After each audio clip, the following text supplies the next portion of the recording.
సాధారణంగా వివాహమైనటువంటి స్త్రీలు అందరూ ఏమంటారు? ముత్తైదువ అంటారు. అవునా? అంటే 5 శబ్దం ఎందుకు వచ్చింది?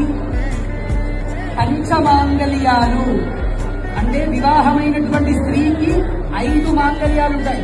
మనకి తెలిసింది మంగళసూత్రం మాత్రమే, కానీ 5 మాంగళ్యాలు. వీటిలో ఏది లేకుండా ఉన్నా కూడా ఆ ముత్తైదు అనే శబ్దానికి అర్థం రాదు. ఇది బాగా గుర్తుపెట్టుకోవాలి. ఇది లేకుండా ఏది భర్తకి కనబడినా భర్తకి ఆయుష్ తగ్గిపోతుంది. మొట్టమొదటి మాంగళ్యం ఏది అంటే, ఇప్పుడు ఈ మంగళసూత్రానికి పూజ చేసినటువంటిది వారు మీకు నుదిట్లో పాపంలో బొట్టు పెడతారు. అంటే ఇంతకుముందు ఎలా ఉన్నా బొట్టు లేకుండా భర్తకి కనబడకూడదు. ఇది మొదటి మాంగళ్యం. రెండో మాంగళ్యం మంగళసూత్రాలు. ఆ మంగళసూత్రాలు కడతారు. మూడో మాంగళ్యం పుష్పమాల.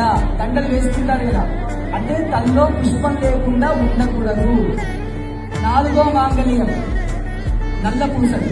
ఇప్పుడు అసలు నల్ల పూసలే వేసుకోవద్దు, కానీ నల్ల పూసలు 4వ మాంగళ్యం.